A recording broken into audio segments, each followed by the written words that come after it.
you. And this is Philippe, who asked me to give a talk today.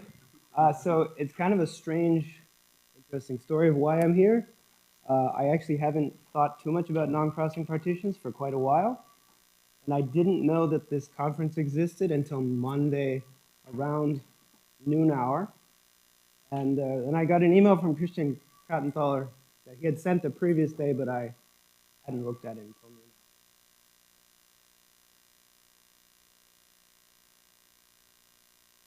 Could have been a few minutes after midnight. But anyway, there may have been an email that I got and it was in my spam, and I don't know the spam like. But I hadn't been thinking about non-crossing partitions, but I thought looks interesting. And I happened to be in Vienna for a sabbatical this year, and so I thought I should just come over here. And then Philippe immediately said, "Can you please give my talk instead of me?" And I said, "Well, if you have a good reason," and he did, and then I do like giving talks, so I said yes, but I didn't know what I was going to say. I thought I was going to maybe talk about something I've done recently, which has nothing to do with non-crossing partitions. But then I saw Matthias Müller's talk, and I thought, aha, well, and then Cesar didn't know that some of this existed, and I thought, well, a lot of people don't know that this exists, so I will talk about this. I forgot to change the title. This is a bunch of slides from 12 years ago. I forgot to change the title. I should have put non-crossing partitions first. And I also changed the title of the workshop a little bit. So first, very important, the most important thing I'm going to say. You know that stuff down here that nobody uses and nobody even knows what it is? Put that. Okay, so like I said, this is some things that I was doing approximately 12 years ago. It has to do with rational Catalan numbers. Did somebody promise that I was going to say why they're called rational Catalan numbers? They're called rational Catalan numbers because of rational Cherednik algebras. That's why they're called rational Catalan numbers.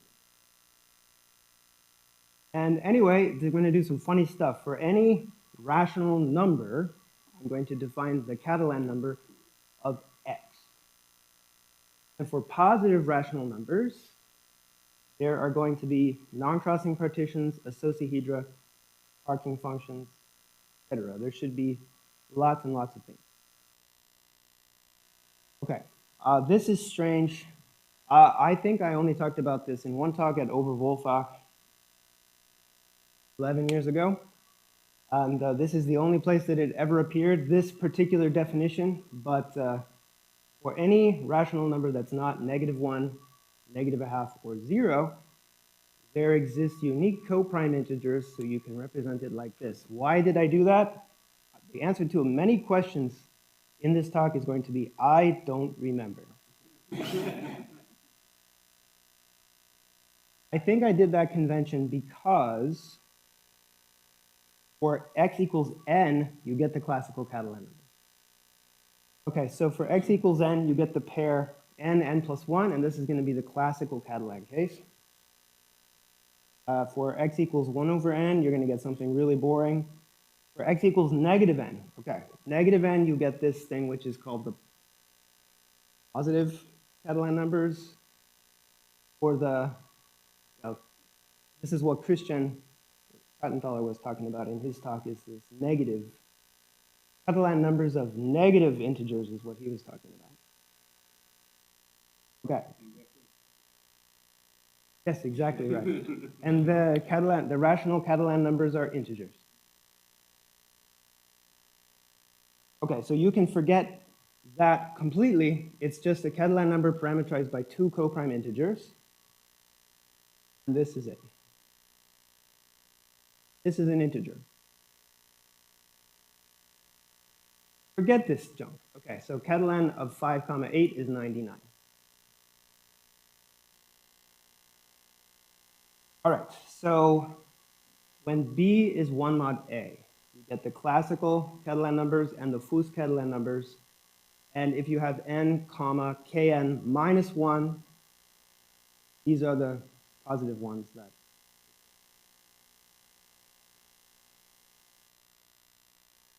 Okay, so some more funny, weird stuff.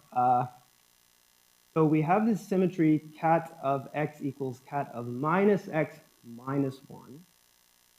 That has to do with a lot of things where, for example, the Möbius function of the Catalan numbers is a one smaller Catalan number, and things like that.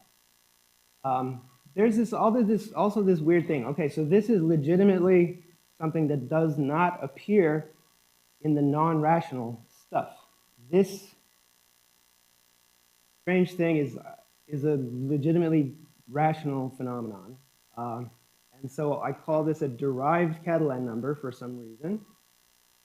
We'll see what it is in a little bit. Okay, so here's why I did that, because there's this symmetry here, which is the rational Catalan number of 1 over x is the rational Catalan number of x.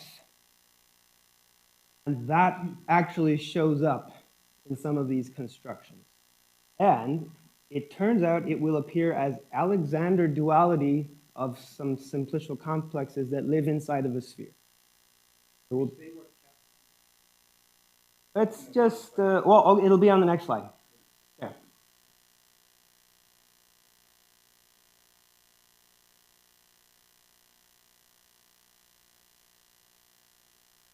It's defined in terms of cat without a prime.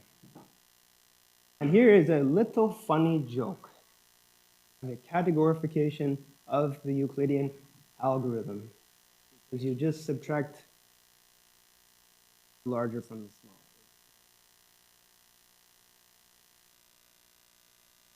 All right, so here's the Catalan Euclidean algorithm. In action, we get 99, 7, 2, 1, and then you stop. That might be a thing, might not be a thing.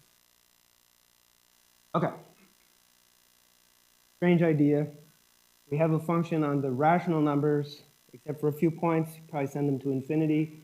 And can you analytically continue this function into the upper half plane? I said this 11 years ago.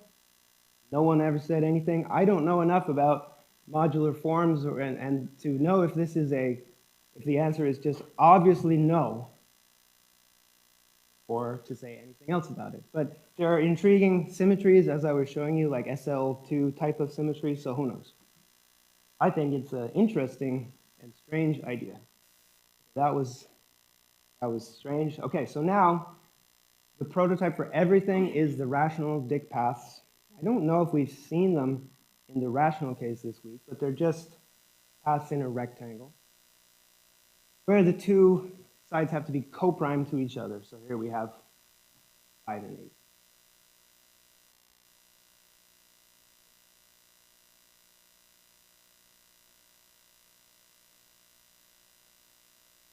You have to stay above the diagonal.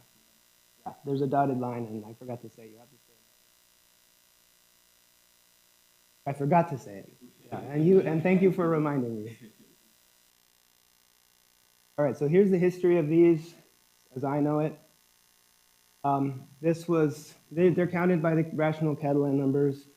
This was stated by Grossman in his famous article, Fun with Lattice Points, part 22. And it was proved by Bisley in the Journal of the Institute of Actuaries.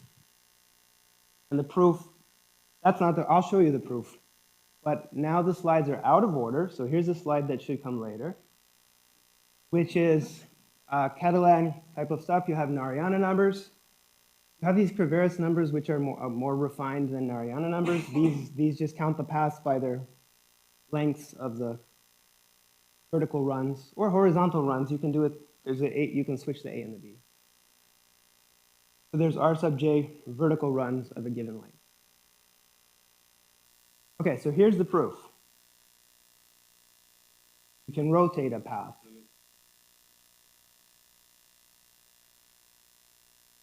Equivalent to valleys.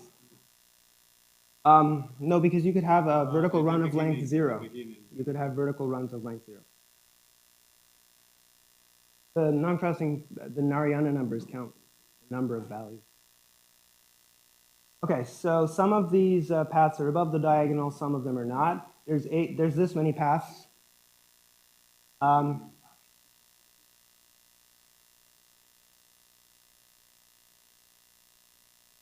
going to answer, I don't remember. Also, there's a 180. There's also 180 slides, so I'm going to cut people off. Yeah, because these slides were Frankenstein, and these are from a different talk. Okay, so here's Bisley's proof. You can extend the path periodically, and then you can slide along. And exactly one of the rotations is above the diagonal. So you have orbits of size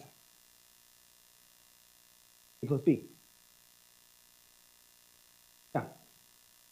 So this is 1954. When was the cycle lemma proof? Later. Okay. So Bisley had anticipated the cycle lemma here. Yeah. So you have this rotation action on paths. Every orbit has the same size because of coprimality. Otherwise, it's not true. Bisley gives a formula in the non-coprime case. It's a very strange recursive formula. I don't know if anyone really followed up Bisley's, because it's strange, because it has non-integers in it for some reason. Products of non-integers. It's sort of strange. I've never seen anybody talk about it. Good? I think it could be interesting, but did he write a paper about it? Okay, non-crossing partitions. They're going to be built on Dyck paths. This is a little bit strange. Normally, you would just say non-crossing partitions are some topological thing. Well, they're going to be built on Dyck paths. So for Christian Stumpf, this is non-nesting. So this is very much in the non-nesting world. It's type A.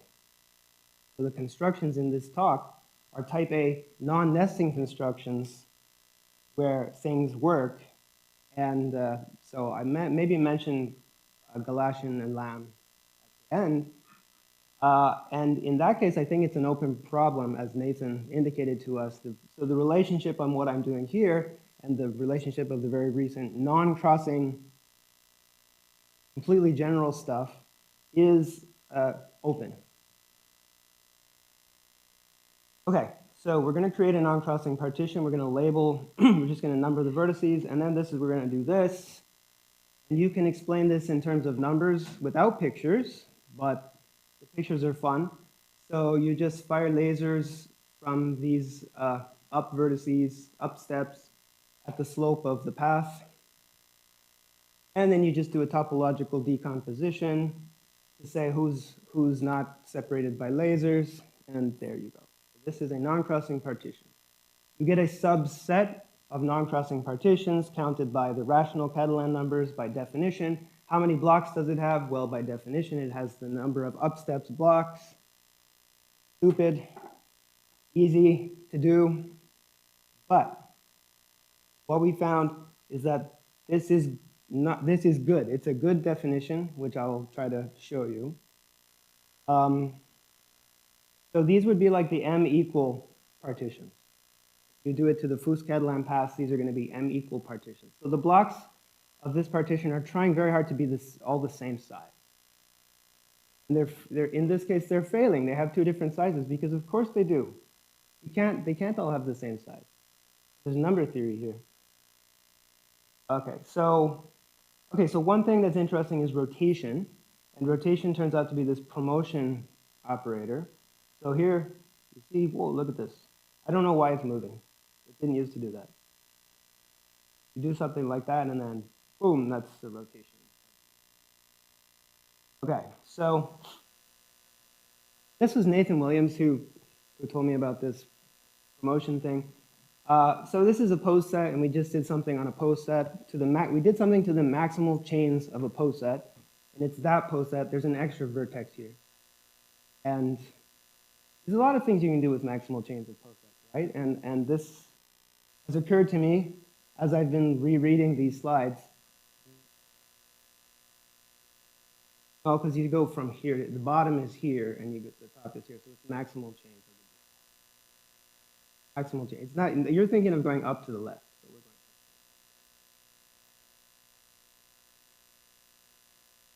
yeah, I don't know. You have to ask Nathan about it.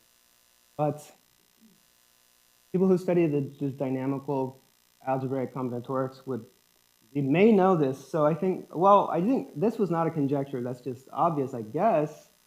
But the conjecture was that this is a cyclic sieving phenomenon, this promotion. So we conjectured it, and then Brendon Rhoades, together with his graduate student, Michel Bodner, proved the cyclic sieving by keeping track of a lot of extra information on these paths, and lots of different extra decorations, and somehow you can keep track of it. I don't know if the people who study the promotion and things like that, if this is a well-known example, I don't know. But that's why I'm giving this talk, because it seems that it's not. Okay, it seems as this is not well-known, but it's there, and Brendon and Michel proved this. Okay, so they don't form a post set because they all have A blocks.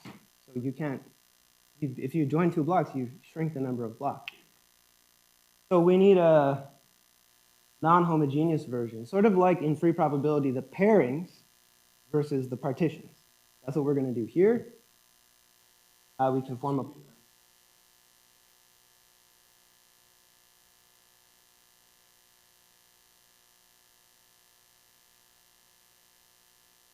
coprime. A and B. Yeah, that's the Fuss-Catalan case. The Fuss-Catalan case corresponds to n and mn plus 1. n plus 1. Yeah. Yes, and that's good. You have to.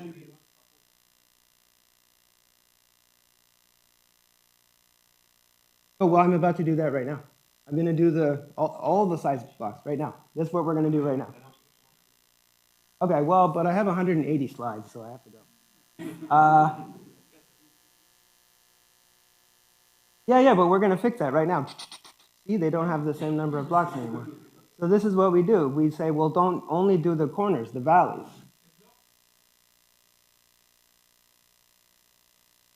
Because it's number theory, yeah, because it's number theory. So they're trying to have the same sizes, but they're failing just a little bit. Because they have personalities. They're people, and yeah. Oh, I forgot to draw their faces. But so we shoot the lasers, and then we get rid of some of the lasers. And then you get, so that's like the pairings to the non-crossing partitions. I'm happy to talk about it at another time, but the point is, now you have a Catalan number of non-crossing partitions that don't all have the same blocks, and you get a post set of rational non-crossing partitions, which you can believe me, this is the post set of non-crossing partitions, and also the post set of k-divisible non-crossing partitions are special cases coming from the classical cases.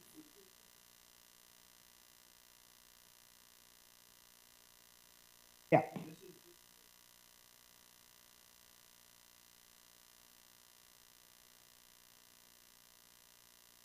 Yes.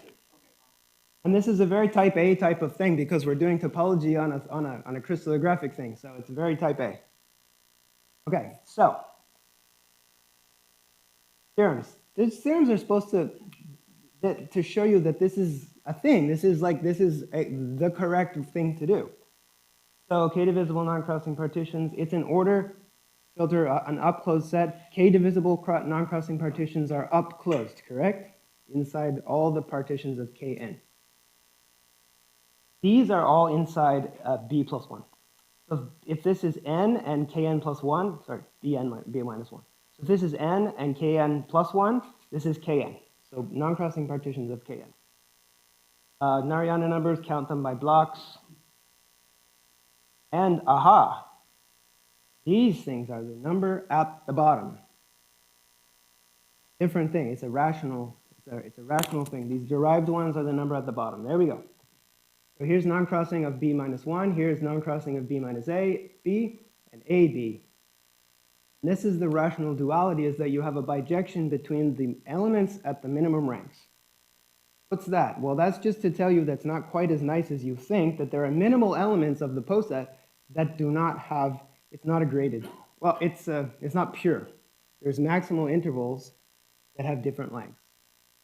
I don't have a characterization of the minimal elements. I don't know how many minimal elements there are. I just know how many minimum rank elements there are. Okay, so anyway, Matthias Muller's talk, he's talking about these posets and taking the Mobius invariant of all the maximal intervals and adding them up. I would be surprised if that isn't a thing here, because these pass every test of being interesting so far. So yeah, I think that could be very interesting, and the non-crossing trees could be living inside above the diagonal. Okay, so another conjecture was that you can rotate these things too, and you get a cyclic sieving. But what's the rotation operator? Well, that's the hard part, because it's a crazy, crazy thing on Dyck paths, but Brendon and Bodnar, Brendon and Michel, they figured out what the map is on Dyck paths, and they proved that this conjecture is true. So it passes a lot of tests of being interesting, I think, but not a lot of people know about this. I don't. It didn't really catch on, so I'm re-advertising it. Okay, so the Associahedra. I saw that some of those this week too, even though they're kind of a topological thing as well. Okay, so the classical Associahedron, there it is. Vertices are chords in a polygon. Bases are non-crossing chords. It's like a flag simplicial complex. Is it a polytope? Yes, it is. Many, many, many different kinds of proofs that it's a polytope. Okay, and I attribute this to Euler, which I think is another small joke. I don't know why I wrote that. But the F vector and the H vector are these numbers, counting the faces of every cardinality. And then the H vector is a weird thing that you can do with that. These are classical. These are classical. That's why I attribute it to Euler. I attribute a lot of things to Euler. Okay, so there's like the Stanley way of computing the relationship between the F vector and the H vector. So here's the F vector for this, and the H vector is 1661, which are the Narayana numbers. All right, well, we're going to define an associahedron corresponding to every positive rational number. And I've called it ASS because 12 years ago, I used to think it was a little bit funny to hide rude words inside math talks. I don't think that's funny anymore because I'm older now. I would have said ASC today, but these are old slides. Okay, how are we going to define it? We're going to do the same sort of brute force silly thing, which is just take some Dyck paths and do lasers, and then do this now, which is just sort of project the lasers up vertically, and there you get a partial triangulation. Partial triangulation of, what is it? A B. In this case, it would be a B. Anyway, so you're going to get the right number of these triangulations, but who cares? Well, that's interesting. But what is the structure? Is the structure correct? Let's see. Yes, so it's a subcomplex. So we've created this as a subcomplex of, I think you have to prove that it's a subcomplex, but it's closed under refinement. So it's a subcomplex of the associahedron. Okay, it's going to pass some tests. The F vector. F vector is good. The H vector. The H vector is good. It's shellable. No, some people don't know what this means, but people who know what it means, you get, aha, look, here's your derived thing, which is, again, a purely rational phenomenon. These prime Catalan numbers show up as like Euler characteristics. Is that right? Show up as the number of maximal. What? Yes. In the non-rational case, yeah. Yeah, it shows up, but in this case, cat prime is not a Catalan number.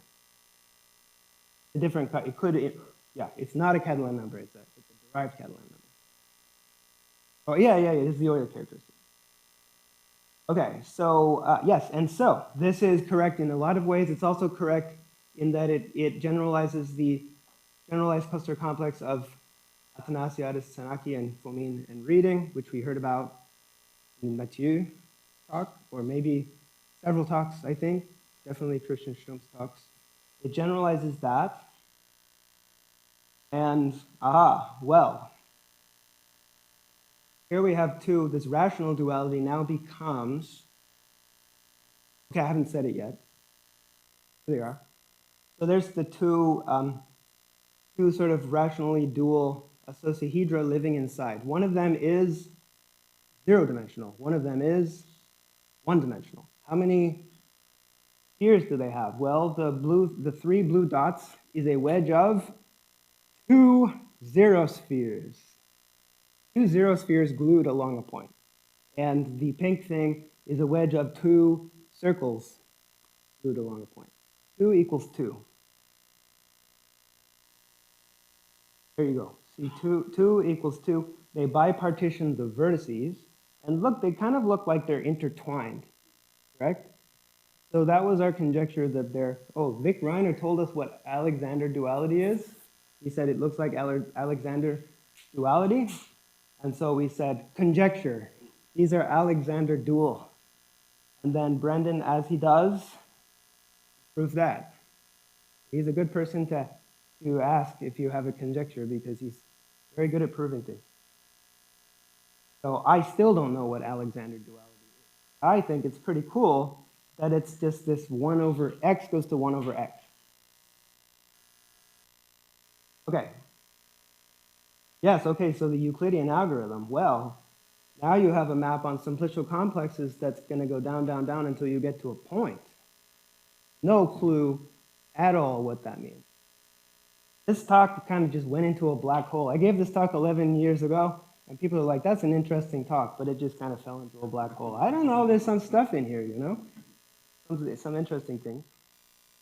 Okay, parking spaces, which Matthew was talking about. So we're going to do parking functions. Well, the thing you do is that you can base them on Dyck paths, and you just put some numbers in the Dyck path. It has to be a permutation, and it has to be increasing up columns. So I guess it's like a standard Young U ribbon something. And yeah, so then you can you can say what column they're in. So 1 is in the third column, 2 is in the first, 3 is in the fourth, 4 is in the fourth, 5 is in the first, and that's the parking function. And those are the parking functions for the classical Dyck path. Oh, and I never said, but the classical Dyck paths are not slope 1. I mean, they are, but it's slope 1 plus epsilon, which doesn't change how many paths you have. What is this? Oh yeah, it's a representation of the symmetric group. What is the representation? Okay, well, yeah, you can do these Cravaris numbers, which gives you sort of like orbits or something like that, and then this is the character, like the Frobenius character of the representation or whatever, and so you get these orbits, and then this is the same as, this is an evaluation of a monomial symmetric function. And so we get this, and then the Cauchy product says if you sum over m's and h's, you get this Cauchy product, and then you can do the other ones, and you get the character. This is the character. The number of parking functions fixed by a permutation is b to the number of cycles minus 1 of the permutation. The Schur coefficients, who knows? But there they are. This is, who proved this? Richard Stanley proved this for the parking functions classically, and then the proof is the same. These are the parking functions. And then I had this paper with Vic and Brendon about like much more general parking spaces, but this is not one of those. So I don't know how to do this for, probably Nathan Williams knows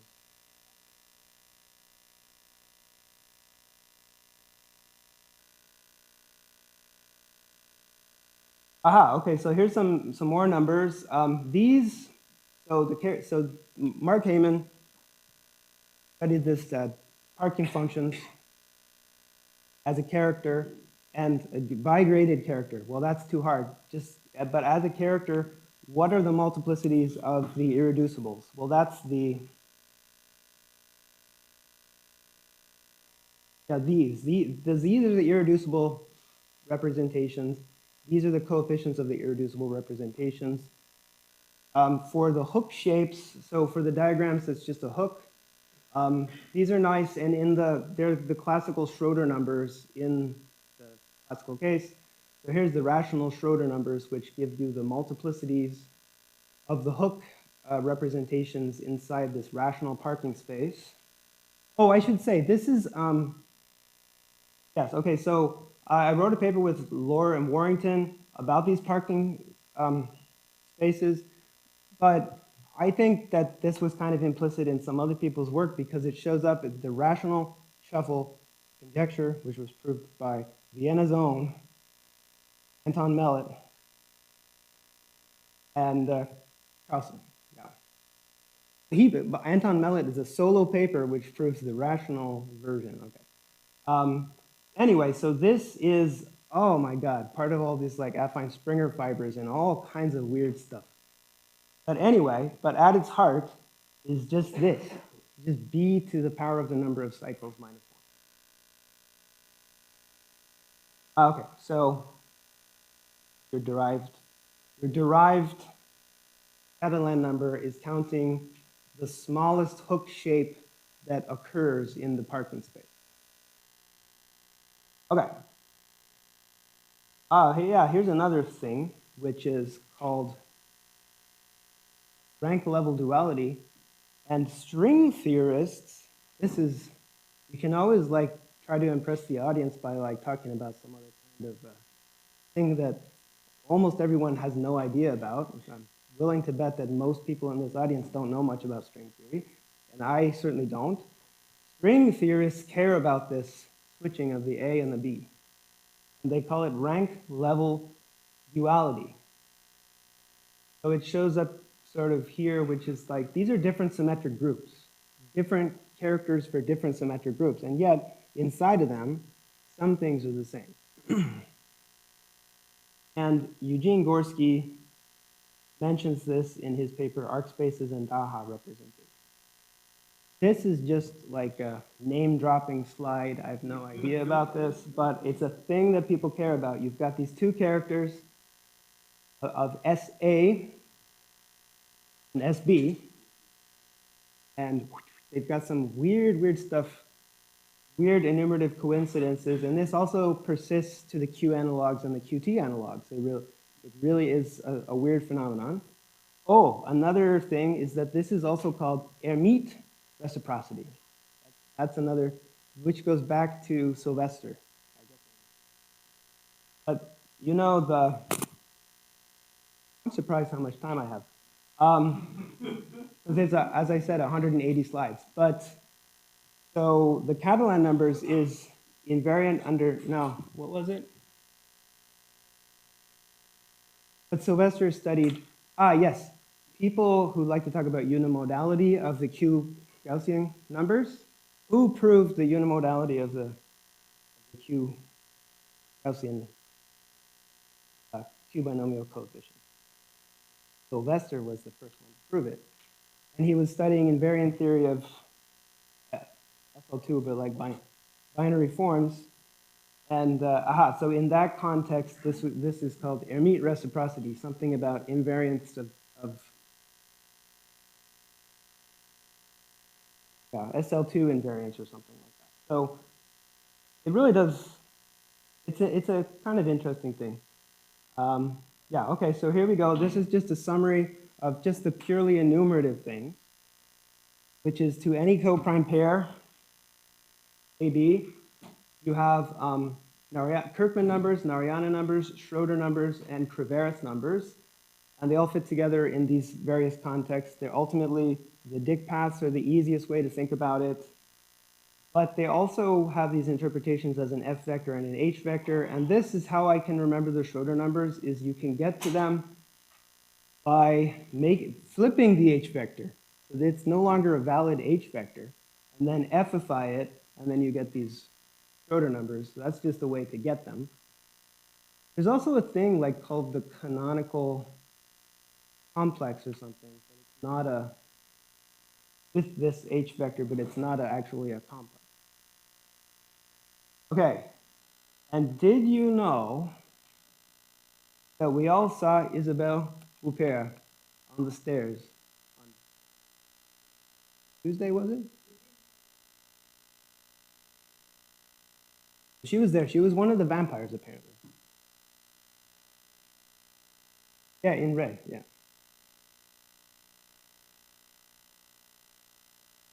That's her glasses? Oh, nice. Okay, well, thank you very much.